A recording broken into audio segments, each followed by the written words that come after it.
الحمدللہ خلق الانسان وعلمہ البیان والصلاة والسلام علی رسول الرحمن سید الانام صاحب الجود والاحسان سیدنا و مولانا محمد والادیان وعلى آلہ واصحابہ بدور الایمان اما بعد فاعوذ باللہ من الشیطان الرجیم بسم اللہ الرحمن الرحیم قل ان صلاتی ونسکی ومحیای ومماتی للہ رب العالمین صدق اللہ مولانا العظیم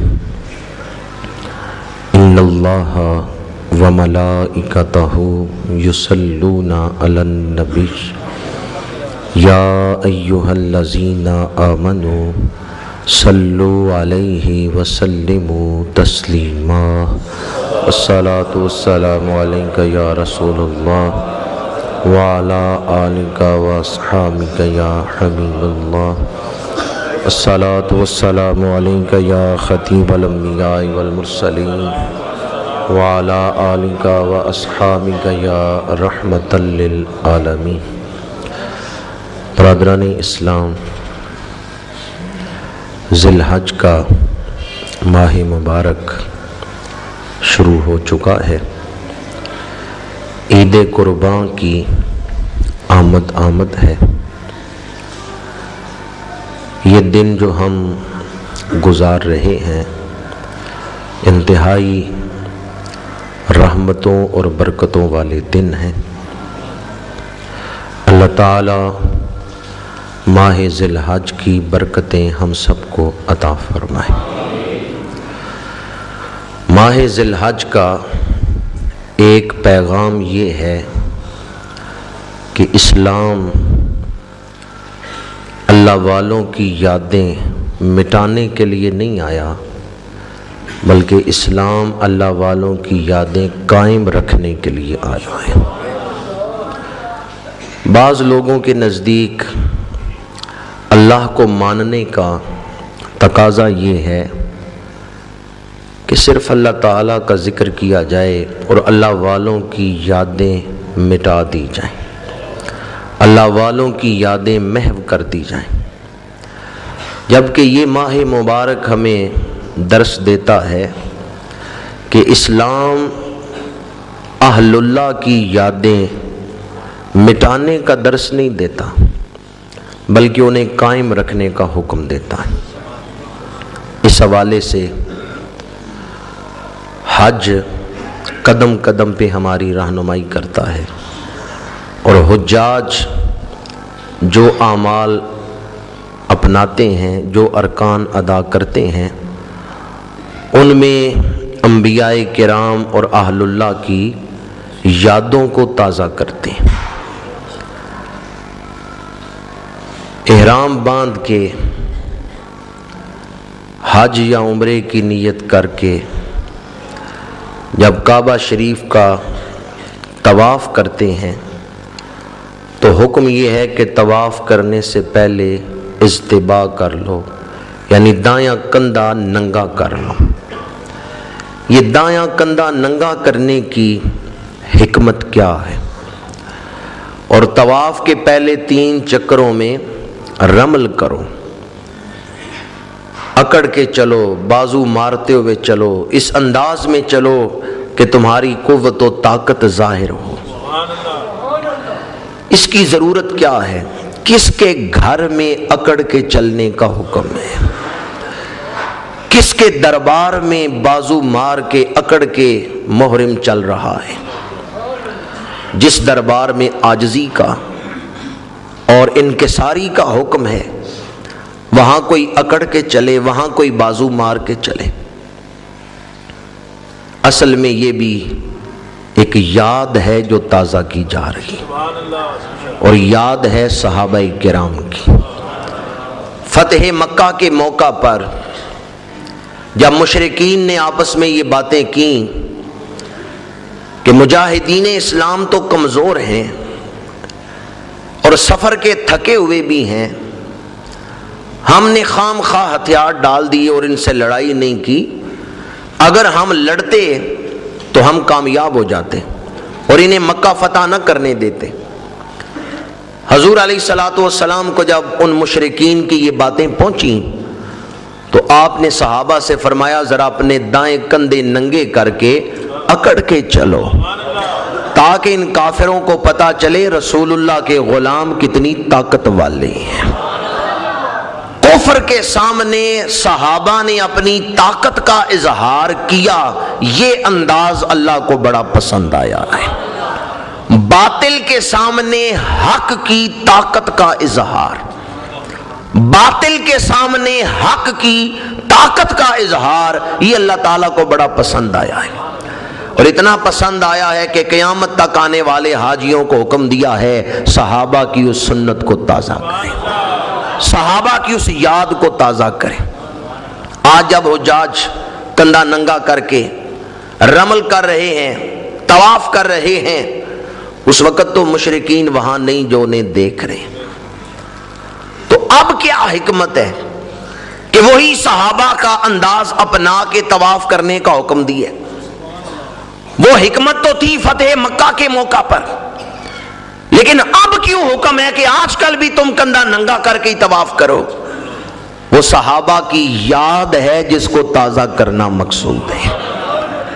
اسلام یادیں مٹانے نہیں آیا بلکہ یادیں، طواف سے فارغ ہو تو مقام ابراہیم پہ آ جاؤ، مقام ابراہیم پہ 2 نفل ادا کرو۔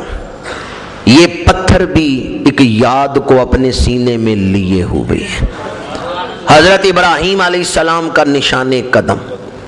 اس پتھر پہ کھڑے ہو کے حضرت ابراہیم علیہ السلام نے دعا مانگی اور اللہ تعالیٰ نے آپ کے پیر کا نشان اس پتھر پہ ثبت فرما دیا ہے۔ اس پتھر کی چھاتی پہ حضرت ابراہیم علیہ السلام کے پیروں کا نشان قائم ہو گیا ہے۔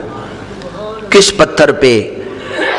اللہ تعالیٰ نے اس پتھر کو بھی ایک یادگار بنا دیا ہے۔ وَاتَّخِذُوا مِن مَّقَامِ إِبْرَاهِيمَ مُصَلًّى، جب بھی کوئی مقام ابراہیم والے پتھر کی زیارت کرتا ہے تو وہ اس عقیدے کو اپنا لیتا ہے، اس پر اس کا یقین پختہ ہو جاتا ہے کہ اسلام یادیں مٹانے نہیں آیا بلکہ اللہ والوں کی یادیں قائم رکھنے کے لیے آئے۔ اس کے بعد آب زمزم پینے کا حکم ہے، اور آب زمزم بھی اپنے اندر کئی یادیں لیے ہوئے ہیں۔ حضرت اسماعیل علیہ السلام کی یاد اور امام الانبیاء صلی اللہ علیہ وآلہ وسلم کی یادیں کہ حضور نے خود ایک موقع پر ڈول کھینچا ہے پانی کا، اور ڈول کو منہ مبارک لگا کے کچھ پانی پیا ہے اور باقی پانی اس کنویں کے اندر انڈیل دیا ہے۔ صحابہ نے عرض کیا یا رسول اللہ، ہم تو منتظر تھے کہ یہ تبرک ہمیں ملے گا۔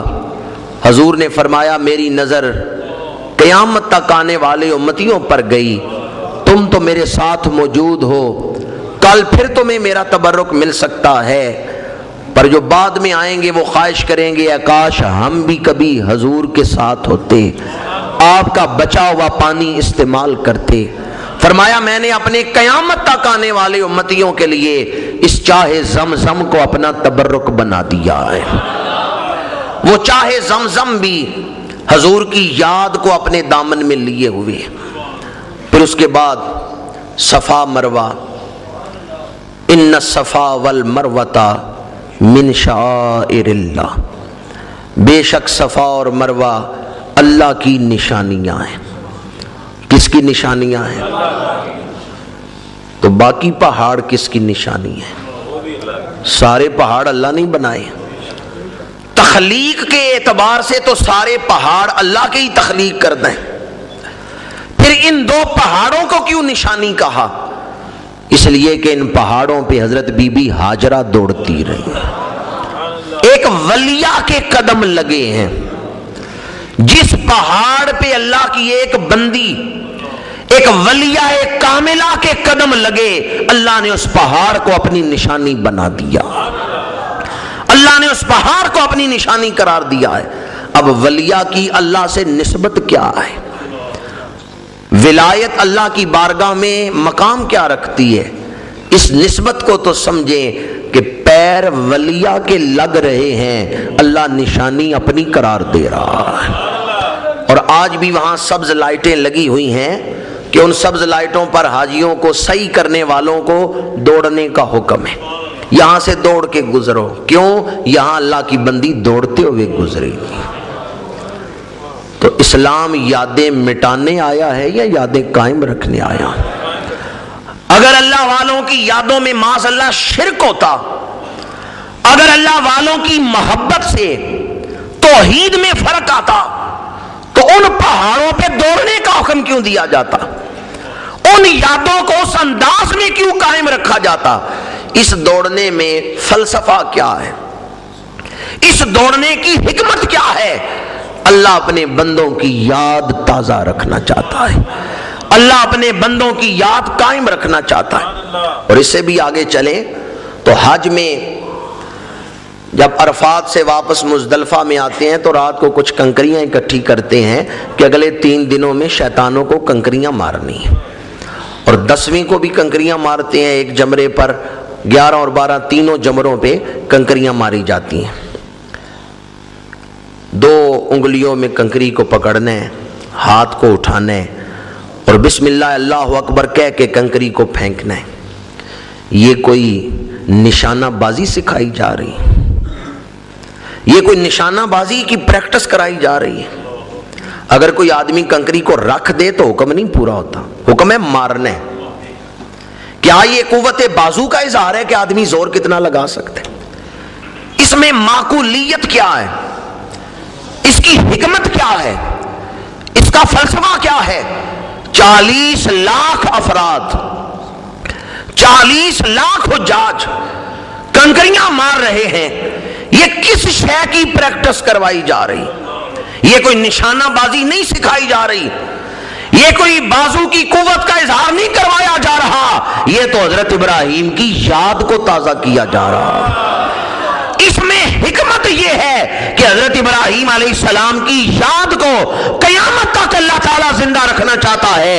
یہ کنکریاں مارنے میں مقصد یہ ہے کہ جس طرح حضرت ابراہیم علیہ السلام نے شیطان سے نفرت کا اظہار کیا ہے، اس کے مشورے پر چلنے سے انکار کیا ہے اور کنکریاں مار کے اس کو بھگا دیا ہے، اسی طرح قیامت تک آنے والے حجاج شیطان سے نفرت کا اظہار کریں، اس کے مشورے پر چلنے سے انکار کریں اور اس کو اپنے آپ سے دور بھگا دیں۔ نعرہ تکبیر، نعرہ رسالت، عظمت و شان مصطفیٰ، نعرہ تحقیق۔ حضرت ابراہیم علیہ السلام کی یاد قدم قدم پہ حجاج اپنے عمل سے زندہ کرتے ہیں، لیکن ہم لوگ جو حج نہیں کر رہے، جو اپنے اپنے گھروں میں ہیں، اپنے اپنے علاقوں میں ہیں، ہمیں بھی حضرت ابراہیم کی ایک یاد تازہ کرنے کا حکم ہے۔ اور وہ کون سی یاد ہے؟ سنت ابیکم ابراہیم۔ صحابہ نے پوچھا یا رسول اللہ ما ہذہ الاضاحی، یا رسول اللہ یہ قربانیاں کیا ہیں؟